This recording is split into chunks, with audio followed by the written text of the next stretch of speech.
Organisation create చేయడం జరిగింది illegal encroachment FTL పరిధిలో మరియు బఫర్ జోన్ లో ఉన్న అక్రమ కట్టడాలు కూర్చోవేయడానికి.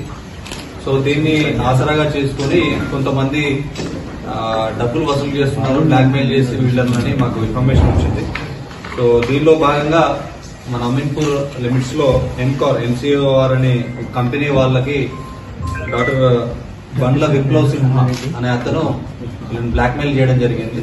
సో అదే విషయం హైడ్రా కమిషనర్ శ్రీ రంగనాథ్ IPS గారికి ఫిర్యాదు చేస్తే సార్ ఇచ్చిన ఇన్ఫర్మేషన్ ప్రకారం సంగారెడ్డి పోలీసుల టాస్క్ ఫోర్స్ మరియు అమీన్పూర్ పోలీసులు కలిసి నిన్న ఒక చిన్న డెకాయ్ ఆపరేషన్ చేయడం జరిగింది. దానిలో ఈ ఫిజియోథెరపీ డాక్టర్ విప్లవ్ సిన్హా దాదాపు 20 లక్షలు వీళ్ళ దగ్గర హైడ్రా పేరుతోటి మీరు డబ్బులు ఇస్తే ఓకే, లేదంటే హైడ్రా కంప్లైంట్ చేసి మీరు ఇల్లీగల్ ఉన్నాయని చెప్పేసి కూలగొట్టిస్తాను, నాకు హైడ్రాలో పరిచయాలు ఉన్నాయి, ఆఫీసర్లందరూ తెలుసు అని ఫేక్ ఫొటోస్ ర్యాండమ్ గా అక్కడక్కడ దిగిన ఫొటోస్ అన్నింటినీ కూడా చూపించుకుంటూ వాళ్ళ దగ్గర డిమాండ్ చేయడం జరిగింది.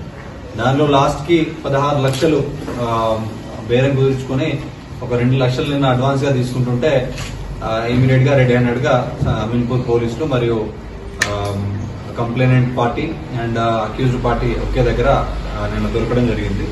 సో ఈ ఇతను డాక్టర్ విప్లవ్ అనే అతను యాక్చువల్ గా బేసికల్లీ ఖమ్మం నుండి ఫిజియోథెరపీ డాక్టర్ గా పనిచేస్తున్నాడు. బట్ ఈ మధ్య కాలంలో లాస్ట్ 3-4 మంత్స్ నుండి ఈ చిన్న చిన్న పత్రికల పేర్లు చెప్పి, చిన్న చిన్న మీడియా ఛానల్స్ పేర్లు చెప్పి ఒక fake media person ID cards create చేసుకుని ఈ వార్తల్లో వచ్చిన క్లిప్పింగ్స్ అన్నింటినీ కూడా ఆసరాగా చేసుకుని ఆ బిడ్డలకు ఫోన్ చేయడము, వార్నింగ్లు ఇవ్వడము, పిటిషన్స్ చేయడము కావాలని చెప్పేసి మీరు డబ్బులు ఇస్తే ఓకే, లేదంటే ఇంకా వీటి మీద ఇంకా రాయించి మీకు ఇబ్బంది కలిగేస్తామని బెదిరించడం జరుగుతుంది. సోషల్ వర్కర్ అనే ఒక యాక్టివిస్ట్ ప్రతి ఆఫీసర్ దగ్గరికి వెళ్ళినప్పుడు కూడా సోషల్ వర్కర్ అని నేను social contestant candidate for 2029 Patancheru అని చెప్పి సోషల్ వర్కర్ అని చెప్పి వివిధ రకాల నేమ్స్, వివిధ రకాల బ్యాక్గ్రౌండ్ చెప్పుకుంటూ అధికారుల దగ్గరికి వెళ్ళడం జరుగుతుంది.